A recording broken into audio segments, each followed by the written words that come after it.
Okay, people, time to talk about Buffy Season 1.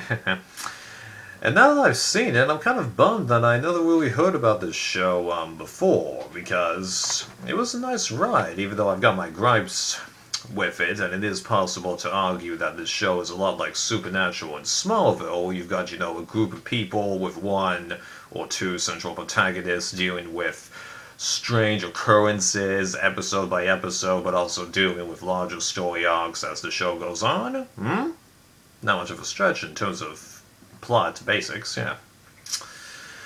But I enjoyed myself with that because this season at least fixed all the problems that I had with the movie, where I couldn't, bond with the characters that much, or felt like there was too much of a bad difference in tone, because the movie was definitely meant to be a comedy, but was trying to have a serious element in training Buffy to deal with the vampires. Well, it didn't ultimately work in the movie, if you ask me, but here it did work because this show was great at emphasizing the seriousness of the vampires and other supernatural beings being a threat to Buffy and everyone around her.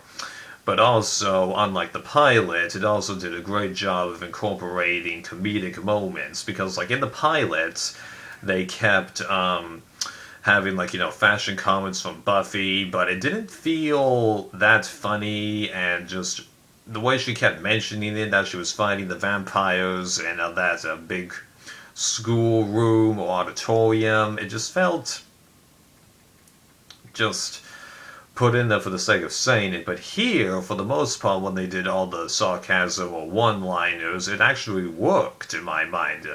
Because even when it's a horrifying moment, sometimes they add the one-liners in there, and then you just find yourself laughing. Because, spoiler alert, when the Master at the end of the show is trying to, drown Buffy, he drowns when he's like, yeah, excellent.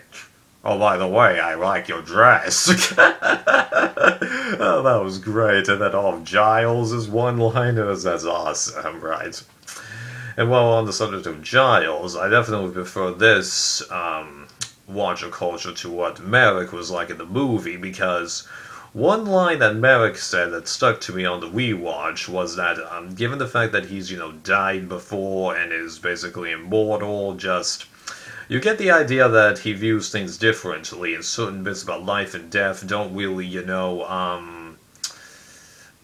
feel the same to him anymore. Whereas, Giles being a perfectly ordinary person who ended up growing up with the idea of knowing that he'd become a Watcher, like how Buffy had to grow up with the idea of being a Slayer, because her character already went through the experiences that the movie Buffy did with Merrick, kind of thing. So, yeah, you get the idea that he views things in a more realistic way, but it also humanized him, because the moment where he was describing, I thought about becoming an airline pilot or something else. Yeah. That was some good moments. And, having Buffy already know that she's a Slayer, well, part of me didn't totally like that, because, that cut off some nice moments with, her, learning her abilities, but in a way, that does make Buffy a lot more like her friends, because we're introduced to Xander and Willow a little suddenly, in my opinion, but after we get used to their personalities, we just, accept it as the status quo for the show, and then it's really not that bad. So we probably don't need, everyone to, be perfectly set up, that kind of a thing. If we can just figure out the status quo for a show, it's not that bad, I don't think. Yeah. Because once I got used to the status quo for this show, I'm into it. I don't think I'm as hooked as I have been to other shows like Supernatural, Lost Girl, and a couple of other shows, but I definitely look forward to continuing with this. I've got all the seasons back there because all of them have gone out of print, apparently, so I decided, okay, purchase them, see if you like it, and if you don't, resell, get most of your money back. That's simple, right? And like the vampires in here, I really like these guys. Oh, sure, they aren't exactly as ferocious as I think I'd like them to be, but they make up with that for a good amount of intellect, even though they all defeated, fairly easy. But you gotta remember, it is a 16-year-old girl, albeit with a good amount of super strength, defeating them for the most part. And even though you can tell that the masks that they wear, all the makeup, depending on what exactly it is that they use, is a little dated, it isn't really that bad, to be honest, because, like, if I saw them, glaring at me, I'd definitely get a little nervous, although I was a lot more nervous when they had the killer clown in the nightmare scene. That was hilarious. I thought just running from the clown. That was great.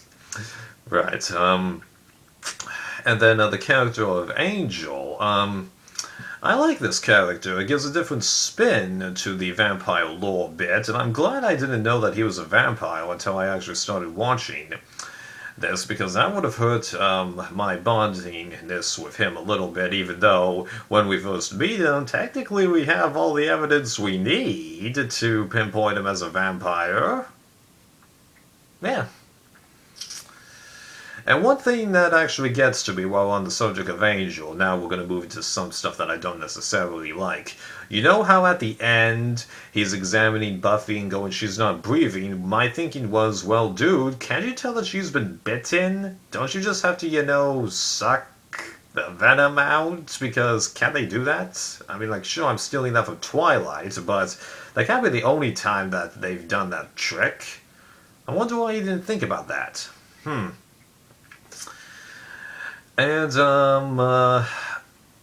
the bits about, the Anointed One, it gradually gets shown, throughout the season that the Anointed One was actually not the vampire that, they, burned to death in the cremation facility, but was instead the kid that the Master was helping. Well, at the end of the season, didn't the Anointed One, just help Buffy to the Master's lair and then just walk away? That was kind of odd.